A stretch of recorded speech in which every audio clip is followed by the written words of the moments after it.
Quiero iniciar esta predicación contándoles la historia de un joven adulto, un adulto joven mejor. Su nombre era Federico. Federico tenía 35 años cuando sucedió lo que les voy a contar hoy. Federico nació en un hogar en el que sus padres eran cristianos nominales, en el que iban a la iglesia, ese tipo de creyentes que van a los cultos, quizá no a todos los cultos, que llevan a su hijo a la escuela bíblica porque creen que cumplen con la responsabilidad de formarlo en la parte espiritual al simplemente llevarlo a la escuela bíblica, pero que no desempeñaba ninguna función en la iglesia, no tenía ningún ministerio.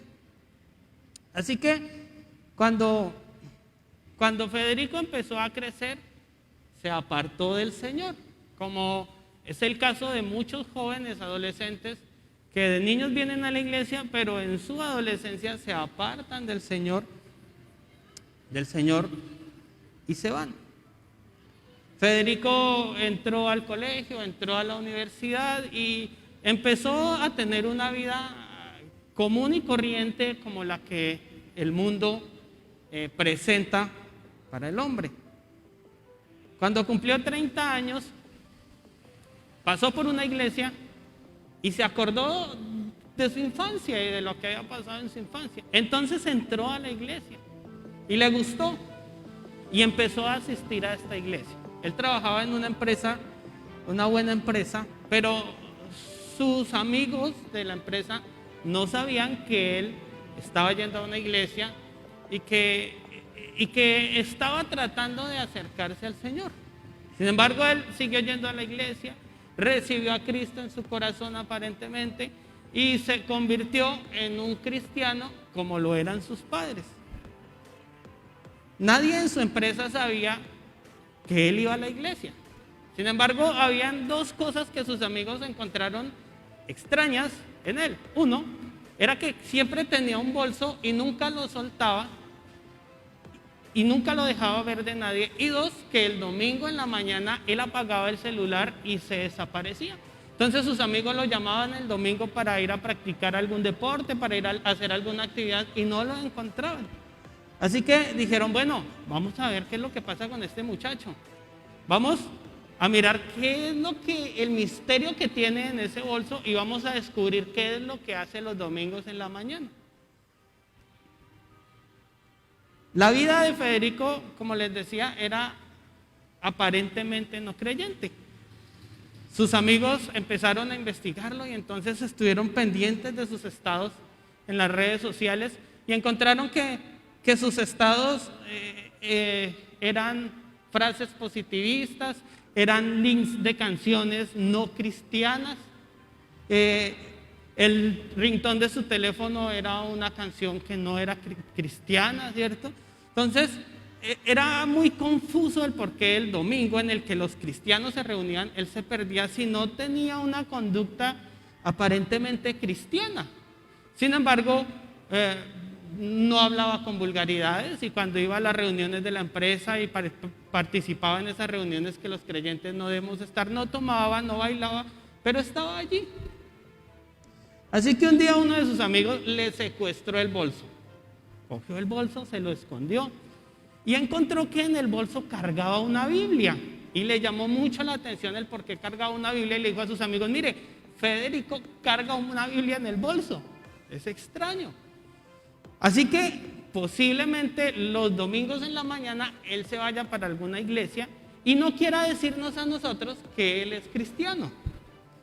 Vamos a seguirlo el domingo en la mañana. Muy temprano el domingo en la mañana sus amigos llegaron a la esquina de su casa y vieron cómo Federico salía con el bolso y fueron tras él y encontraron que asistía a una iglesia. Al día siguiente, el lunes, cuando llegó al trabajo, en la cartelera de la empresa habían unas fotos de Federico en la iglesia levantando las manos y leyendo la Biblia pegadas en la cartelera. Al lado estaba la Biblia que le habían secuestrado y habían impreso un letrero que decía Federico, el hombre de la fe fingida. Y este es el tema del que yo quiero hablarles a ustedes en esta noche. Y voy a invitarles a que vayamos al libro de segunda de Timoteo, el capítulo 1, el versículo 3. Segunda de Timoteo, capítulo 1, el versículo 3. Y dice este pasaje de esta forma: doy gracias a Dios, al cual sirvo desde mis mayores con limpia conciencia, de que sin cesar me acuerdo de ti en mis oraciones noche y día, deseando verte al acordarme de tus lágrimas para llenarme de gozo, trayendo a la memoria la fe no fingida que hay en ti, la cual habitó primero en tu abuela Loida y en tu madre Eunice, y estoy seguro que en ti también. Por lo cual te aconsejo que avives el fuego del don de Dios que está en ti por la imposición de mis manos. Por tanto, 7, porque no nos ha dado Dios espíritu de cobardía, sino de poder, de amor y de dominio propio. Por tanto, no te avergüences de dar testimonio de nuestro Señor, de mí, preso suyo, sino participa en las aflicciones por el Evangelio según el poder de Dios, quien nos salvó y llamó con llamamiento santo, no conforme a nuestras obras, sino según el propósito suyo y la gracia que nos fue dada en Cristo Jesús antes de los tiempos de los siglos, pero que ahora ha sido manifestada por la aparición de nuestro Señor Jesucristo, el cual quitó la muerte y sacó a la luz la vida y la inmortalidad del Evangelio, del cual yo fui constituido predicador, apóstol y maestro a los gentiles. Pablo, en este pasaje, está haciendo énfasis en una característica decisiva de la conversión de Timoteo. Y en el versículo 3 dice: yo me acuerdo de la fe no fingida que habitó en su abuela, que habitó en su mamá, y que estoy seguro que habita también en usted. La fe no fingida se refiere a un evangelio transparente. Y un comentarista lo traducía así: la fe no fingida se puede traducir como un evangelio que no es hipócrita, un evangelio que no es falso. Timoteo era de una madre que era creyente y un padre que no lo era. Así que podríamos pensar que el contexto familiar de Timoteo no era el mejor. Pues mientras su padre jalaba para el mundo, su madre jalaba para el cielo. Yo no sé cómo Loida y Eunice se las arreglaron, pero formaron a Timoteo en el evangelio y tenían un evangelio verdadero. Y Pablo hace énfasis aquí en la fe de Timoteo porque hubo otros colaboradores que él tuvo que tuvieron una falsa fe. Por ejemplo, en segunda de Timoteo, el capítulo 4, el versículo 10, habla de Demas y se apartó y lo dejó porque no era un creyente verdadero. En primera de Timoteo 1:19 habla de Himeneo y Alejandro, otros que se apartaron, que sirvieron, que trabajaron con él, pero que lo dejaron. ¿Y cuántos creyentes hay que tienen una fe fingida? Aquí en este pasaje yo alcanzo a encontrar al menos 6 elementos acerca de qué es una fe no fingida o cómo se logra tener una fe no fingida. Lo primero es que la fe no fingida, la fe verdadera, el evangelio verdadero se aprende. Mira lo que pasó con Timoteo.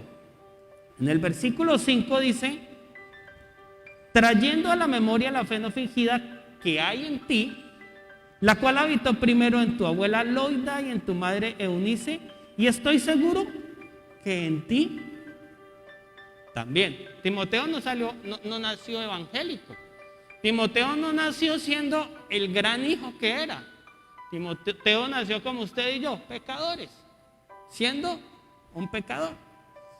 Pero tuvo la bendición de tener una abuela y una madre, unas grandes mujeres, que lo edificaron en el Evangelio de Cristo. Y yo me imagino que le enseñaban todos los días la palabra. Y yo me imagino que cuando iban a castigar a Timoteo, lo llamaban y le decían: mijo, ¿usted se acuerda de la carta que nos escribió Pablo, que el pastor leyó allá en la iglesia? ¿Se acuerda que decía que eso que usted acabó de hacer es pecado? Pues lo voy a castigar por eso.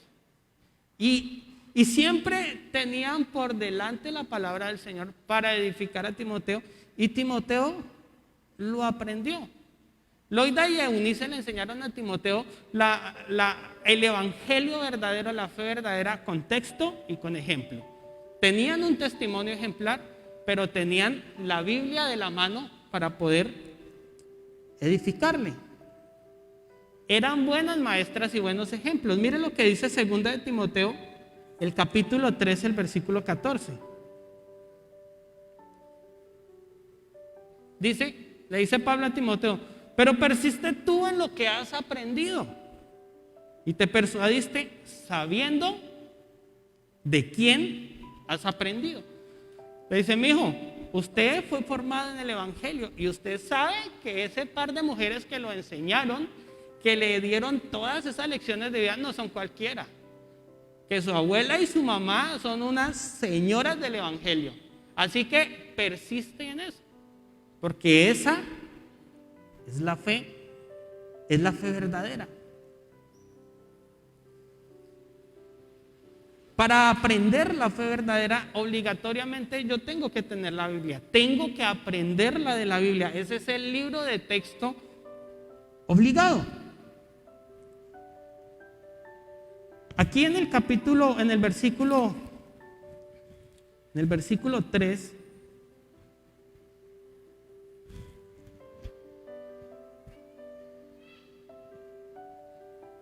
Primera de Timoteo 1, 3.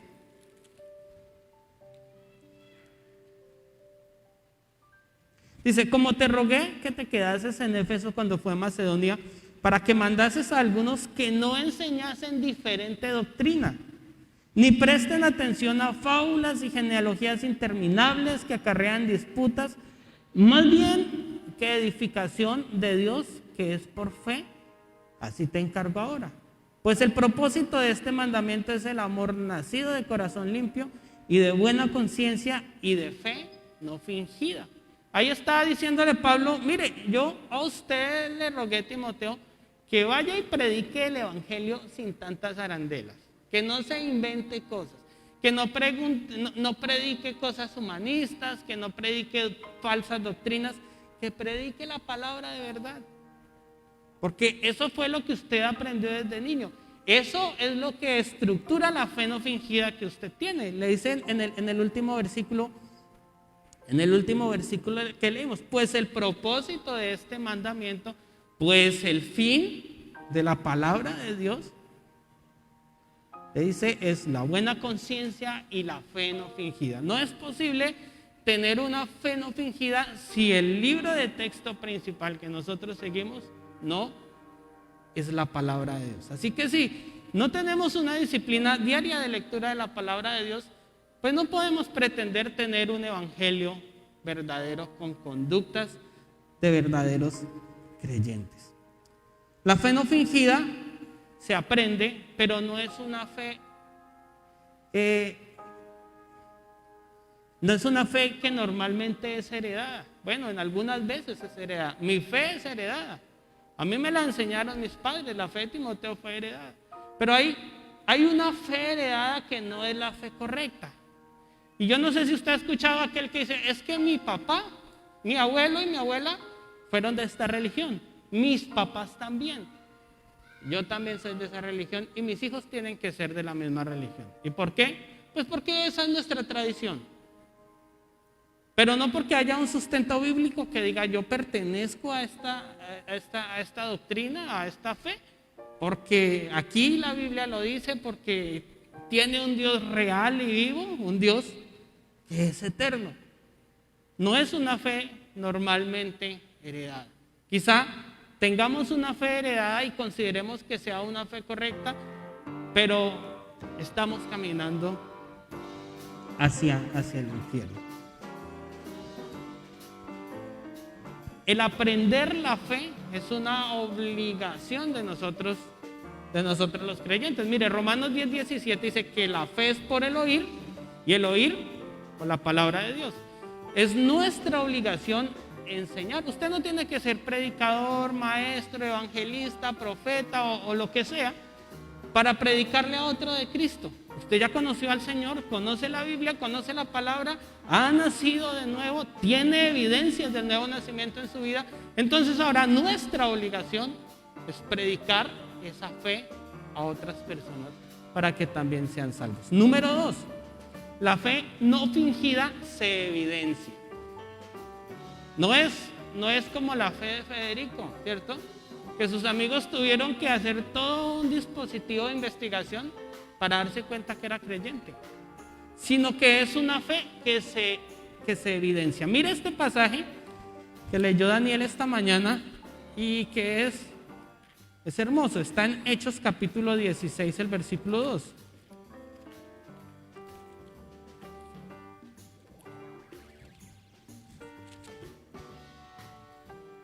Veamos desde el 1. Después llegó a Derbe, está hablando de Pablo, llegó a Derbe y a Listra, y aquí había allí un discípulo llamado Timoteo. Va a hablar del hombre de la fe no fingida, hijo de una mujer judía creyente, mire lo que les decía hace un momento, y un padre griego, de un creyente y un no creyente. Y daban buen testimonio de él los hermanos que estaban en Listra y en Iconio. La gente le hablaban de Timoteo y decían: Timoteo es un ejemplo. Ese niño, ese muchacho es una belleza. Si hay un creyente fiel, un creyente verdadero, un creyente que evidencia la palabra de Dios, en esta iglesia se llama Timoteo. Eso es lo que está diciendo, ese pasaje. La fe no fingida se evidencia a través de la buena conducta. Timoteo era de una buena conducta. Y mire, siendo Timoteo joven, muy joven, estando dirigiendo una iglesia, Pablo le escribe allá en 1 Timoteo capítulo 4 y le dice: ninguno desprecie su juventud. Usted es un joven y a veces los jóvenes son despreciados porque no tienen la misma experiencia que tienen los adultos. Pero, mijo, ninguno tenga en poco su juventud. Y para que ninguno desprecie su juventud, entonces usted sea ejemplo en palabra, en conducta, en amor, en espíritu, en fe y en pureza. Ese es el consejo de Pablo a los jóvenes. Para que no desprecien su juventud, ustedes evidencien la fe no fingida.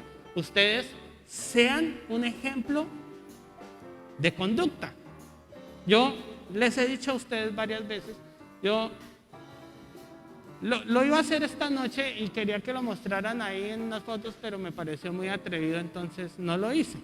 Pero yo estoy mirando los estados en las redes sociales de la gente de la iglesia y me encuentro que muchos, en vez de poner buenos versículos de la palabra, que quizá otro lo lea y algo le hable, ponen frases humanistas, ponen frases positivistas o ese tipo de cosas.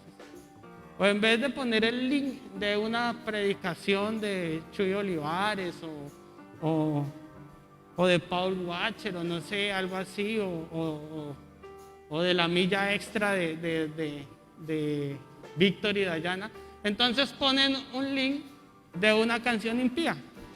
Y uno le da clic al link y lo lleva a YouTube y se encuentra que es una canción impía. Y yo le digo a mi esposa: vea este creyente. Le digo a mi esposa: amor, mire este evangélico. Un evangélico de fe no fingida. Un día estaba en un lugar. Estaba ahí en la cabina. Estaba ahí. Eso fue hace quizás 2 meses. Estaba ahí con Edward. Y había una hermanita sentada al lado del sonido. Y le timbró el celular. Y la hermanita se le olvidó poner en silencio su celular. Y cuando sonó el celular, sonó una canción que no era cristiana. Y Edward y yo nos miramos. Yo no sé si Edward se acuerda. Y pensé yo: ¿qué tipo de creyente es? no está evidenciando la fe verdadera en su vida, porque hay conductas que parecen tan simples que no muestran a Jesucristo. Cuando el hombre y la mujer llega a Cristo, tiene que evidenciar un cambio de vida, tiene que haber un cambio de vida. Obvio, no somos perfectos y no somos intachables, nos equivocamos. Pero tiene que haber una diferencia evidente, que la gente se dé cuenta y diga, este es diferente, este no habla como todos, o esta no habla como todos. Es una persona diferente. Y la conducta de Timoteo era así. Por eso Pablo le dice, yo me acuerdo, a mí me gusta eso. Pablo le dice, yo me acuerdo en mis oraciones de usted, Timoteo, mi hijo, porque es que ese evangelio suyo no tiene límite. Es ejemplar. Y aquí más adelante, en el capítulo 3 de 2 de Timoteo, el versículo 10, mire lo que hace Timoteo en procurar tener una fe transparente. Versículo 10, pero tú has seguido mi doctrina. Timoteo no se conformó con las enseñanzas de Loida y Eunice. Un día llegó Pablo y lo vio predicar y dijo, wow, este señor borró a mi mamá y a mi abuela. Tiene una doctrina tenaz. Y empezó a seguir a Pablo, a ser seguidor de Pablo. Pero tú has seguido mi doctrina, conducta, propósito, fe, longanimidad, amor y paciencia. Pablo miró a Timoteo y dijo, no, este chino es una fotocopia mía. Pablo era un gran personaje, ¿no? Y en algún momento era tan bueno que dijo, sean imitadores de mí como yo lo soy de Cristo. Y Timoteo se creyó eso. Y un día lo evaluó y dijo, no, este chino es un Pablito. Es ejemplo, me está imitando, me está siguiendo. Porque Timoteo vio evidenciada en Pablo la conducta de la fe no fingida y ahora hacía parte de él. Número 3. La fe no fingida permanece. No es una fe que se termina. Versículo 6. Por lo cual te aconsejo que avives el fuego del don de Dios que está en ti por la imposición de las manos. Pablo le dice, esto hay que avivarlo. Y la palabra avivar tiene la idea de un fuego que no se apaga. Es como la explicación, piénselo de esta manera, del griego original, es como cuando la señora saca el asador, le echa el carbón y prende el fuego y le pone un ventilador para que arda eso, para que esté prendido, ¿cierto? Eso es lo que significa avivar el fuego, que el fuego esté permanentemente prendido. Y si ella le quita el ventilador, se lo tiene que quitar porque necesita las brasas, pues se empieza a disminuir el fuego. Pablo le dice, esa fe que hubo en su abuela y en su mamá y ahora en usted y que usted imita de mí, hay que avivarla, hay que alimentarla, hay que ponerle el ventilador. Y la definición puntual es esta: mantener la llama avivada con toda su intensidad, no a fuego lento, sino al 100%. Para poder permanecer en esa fe, yo tengo que avivarla. ¿Y cómo la avivo? Mira el versículo 13 de ese mismo pasaje. Retén la forma de las sanas palabras que oíste de mí, en la fe y el amor que es en Cristo Jesús. Mijo, usted tiene que avivar esa fe, porque si usted le baja el nivel, su conducta va a cambiar, porque el pecado es tan poderoso que nos cambia. Y la forma de hacerlo es que usted retenga, amarre, coja, agarre. Dice acá, la forma de las sanas palabras. Otra vez lo mismo. La manera es que usted se apropie en su conducta de la Biblia, de la palabra de Dios. Que usted la retenga, la coja. Que usted viva la palabra. Si usted la vive, si usted obedece la palabra, usted va a ser una persona de fe no fingida y va a permanecer avivando esa fe. La Biblia es el eje central de la fe no fingida. Y mire, debemos retenerla porque estamos en un mundo de pecado y el pecado quiere agarrárnosla, quiere quitárnosla. Ese es el significado de la palabra retener ahí. Es como cuando usted tiene algo y se lo quieren quitar. Y entonces usted lo coge muy duro y la otra persona jala más duro y usted no quiere soltarlo porque se lo quieren quitar. Ese es el significado de la palabra retener ahí. Y aquí hay una explicación, Filipenses 2.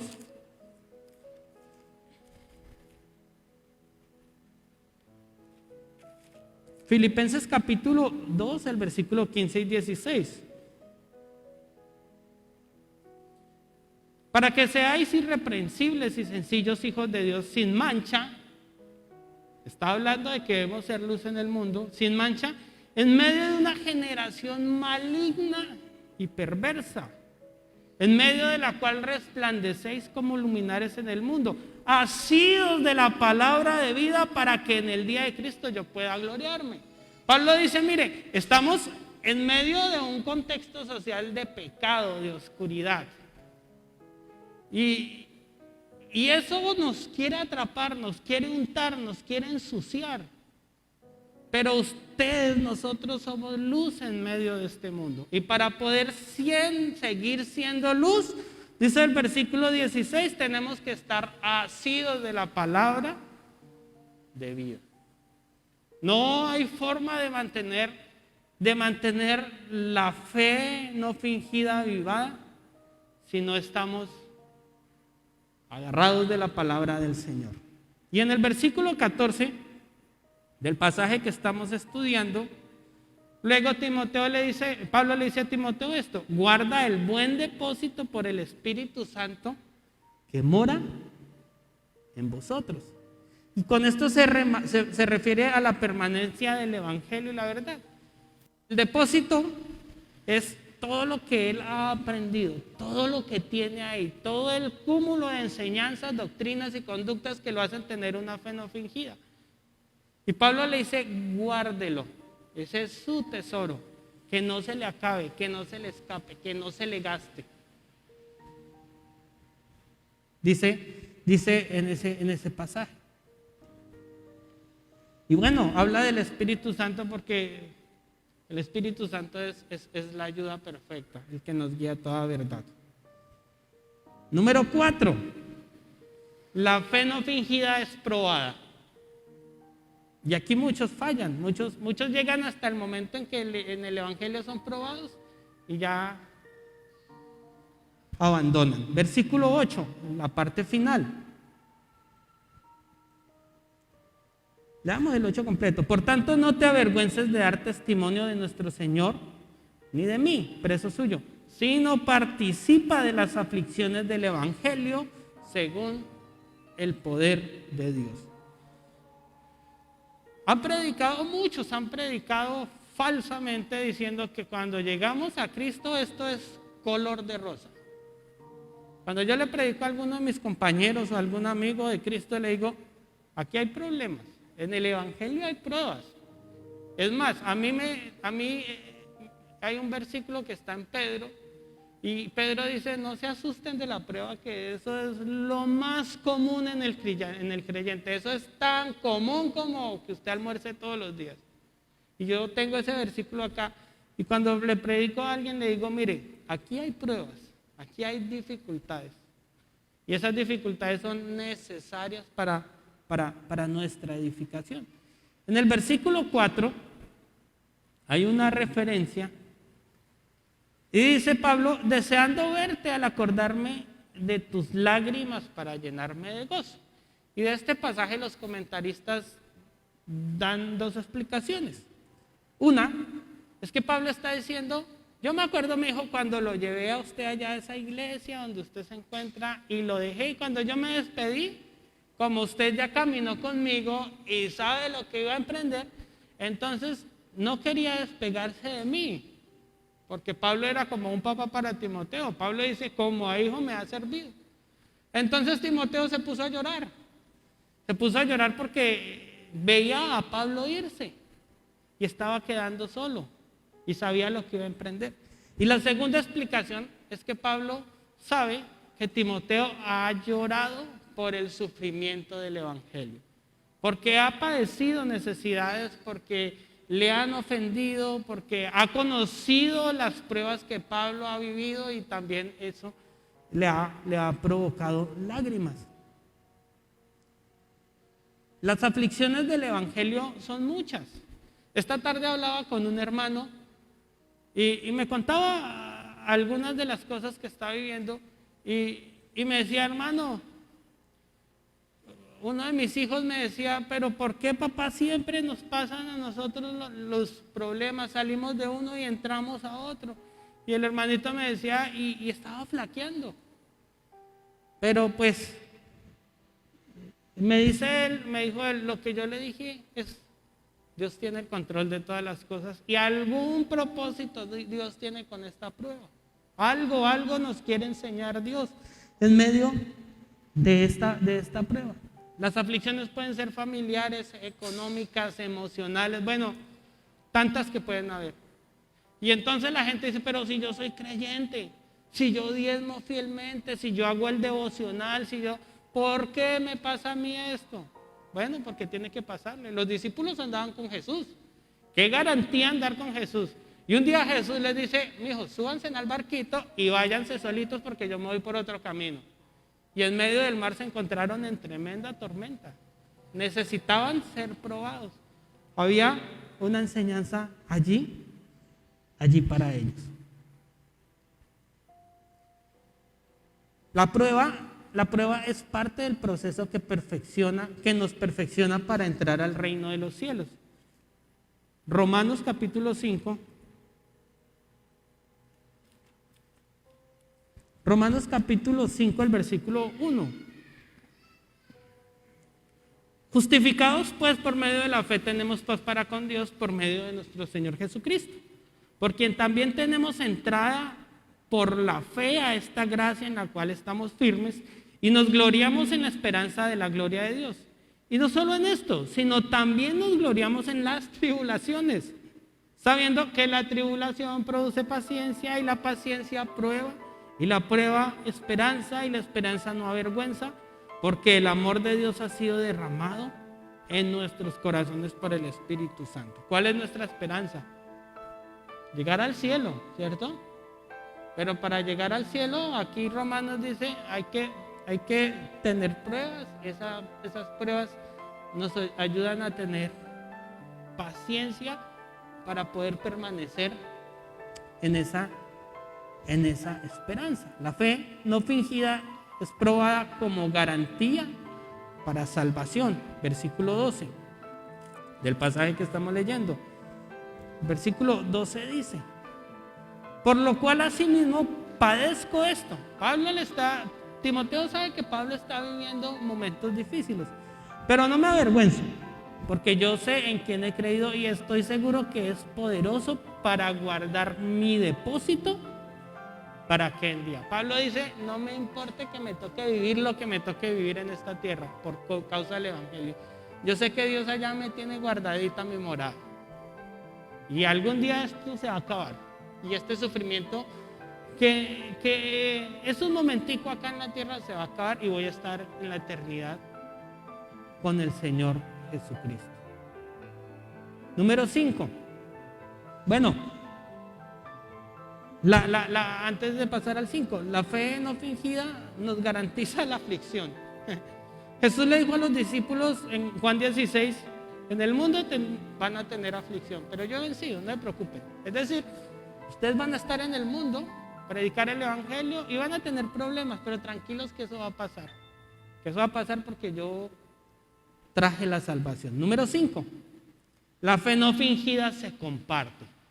Versículo 8.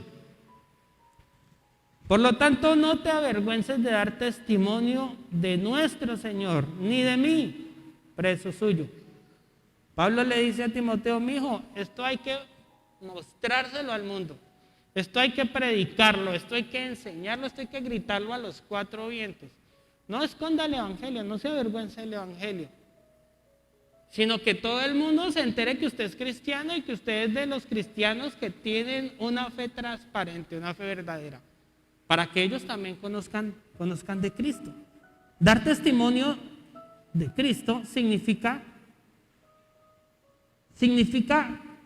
compartir explícitamente el mensaje de Jesús a través de la conducta y la palabra. Dos formas de predicar el evangelio: con nuestro testimonio y con nuestra predicación. Y mire, es una norma bíblica. Predicar la fe verdadera es una norma bíblica. Jesús tuvo los discípulos por 3 años. Caminó con ellos, los edificó, les jaló las orejas, los felicitó, hizo todo lo que tenía que hacer. Cuando sus señores estuvieron en el punto para dejarlos solitos, Jesús se fue. Pero antes de irse les dijo: eso que ustedes aprendieron, vayan por todo el mundo y predíquenlo a toda criatura, que no se les escape ni uno. Esa es la norma bíblica. Nosotros conocimos al Señor y la responsabilidad nuestra es que otros conozcan a Cristo, porque ya le hemos conocido. Yo creo que es una acción egoísta no predicar al Señor. Usted no se puede salvar solo. No podemos quedarnos callados con las buenas nuevas de salvación y que otros se pierdan porque nosotros nos quedamos callados, porque no decimos nada. Esta semana, repito la historia de Daniel, esta semana murió la mamá de una compañera y unos meses atrás ella me dijo: yo quiero que usted vaya a la casa y nos enseñe la Biblia. Y entonces yo empecé a ir y yo dije: aquí hay que enseñar el discipulado, que es ahí está lo que una persona sin Cristo necesita. Y nos sentamos varias veces con las dos y estudiamos la Biblia y les hablé mucho del Señor Jesús. Y recuerdo que un día les dije a ellas: cualquier día nos morimos. Y si fuera el día hoy, ¿ustedes se salvan? ¿Se van para el cielo? Y las dos me dijeron: no. Les dije: es tiempo de arrepentirse. Es tiempo de arrepentirse. Y esta semana le decía a mi compañera: siempre que hable con su mamá, vaya, acuérdese. En el trabajo a mí me dicen Juanito. Entonces yo le dije: dígale a su mamá, acuérdese lo que nos enseñó Juanito. Acuérdese las lecciones de la Biblia que nos enseñó Juanito. Mamá, arrepiéntase. Mamá, órele al Señor. Mamá, pídale perdón. Y ella me decía, el día que estaba en la funeraria, me dice: Juanito, hice la tarea como era. Usted nos enseñó el evangelio y yo no sé mucho de eso, pero cuando yo entraba allá a ver a mi mamita, yo todo el tiempo estaba orando y le estaba diciendo: mamá, mire, no le ore a la Virgen, no le ore a los santos, órele a Dios y arrepiéntase de su pecado. Dios quiera que esa señora esté en el reino de Dios, porque es nuestra responsabilidad que otros sean salvos. La predicación es la única forma para que otros sean salvos. Es necesario que otro escuche. Mire, usted puede tener un vecino o un conocido y usted puede ser de buen testimonio, ¿cierto?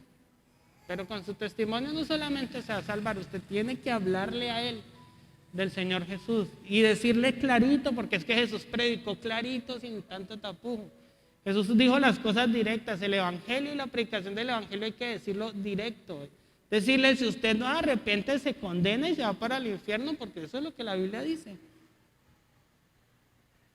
Mire, también es una acción egoísta predicar cosas diferentes al evangelio de Cristo. Son egoístas esos predicadores que hablan de un poco de doctrinas que no están en la Biblia, si es que se les puede llamar predicadores cristianos, ¿no? Son egoístas porque le están quitando la oportunidad a la gente de conocer al Señor. Y termino con este es el último punto, 6.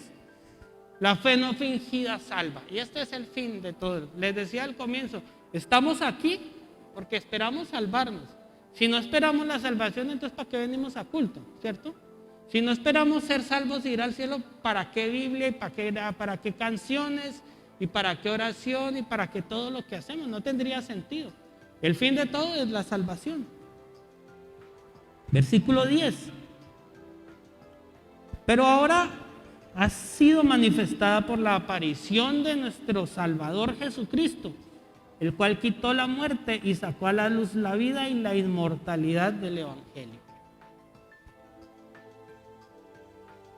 Timoteo está aprendiendo aquí muchas cosas de Pablo, y Pablo le dice: mijo, el fin de esa fe no fingida que usted tiene cobró sentido cuando Cristo se apareció como nuestro Salvador y murió en la cruz.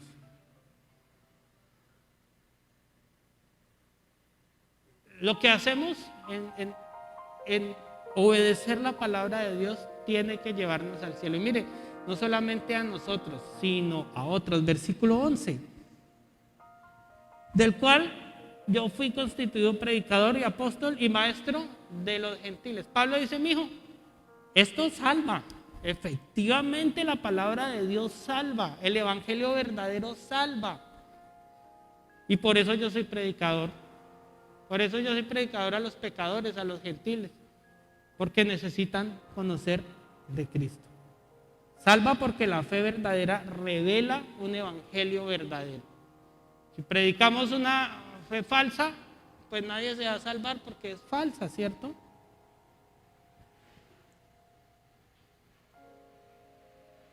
Y en el versículo 12 dice: por lo cual asimismo padezco esto, pero no me avergüenzo, porque yo sé en quién he creído. Uy, qué seguridad la de Pablo. Y estoy seguro que es poderoso para guardar mi depósito para aquel día. Yo estoy seguro, Timoteo, yo sé en quién he creído. Estoy tan seguro que si me muero ya, voy para el cielo. Yo sé en quién he creído. Mis hermanos y amigos que quizás nos escuchan por la transmisión esta noche, necesitamos obedecer al Señor y tener un evangelio y una fe transparente. Váyase para su casa esta noche y evalúe. Si quizá hay conductas en su vida que están haciendo que su fe sea falsa, que otros vean su fe como una fe falsa. Si quizá usted tiene conductas como las de Federico de la historia del comienzo, que nosotros nos esforcemos cada día por ser creyentes ejemplares para que otros lleguen al conocimiento verdadero de Jesucristo. Señor, te damos muchísimas gracias en esta noche por tu misericordia, por tu presencia, por tu verdad, por tu amor, por esta palabra hermosa, Señor, que nos has dado.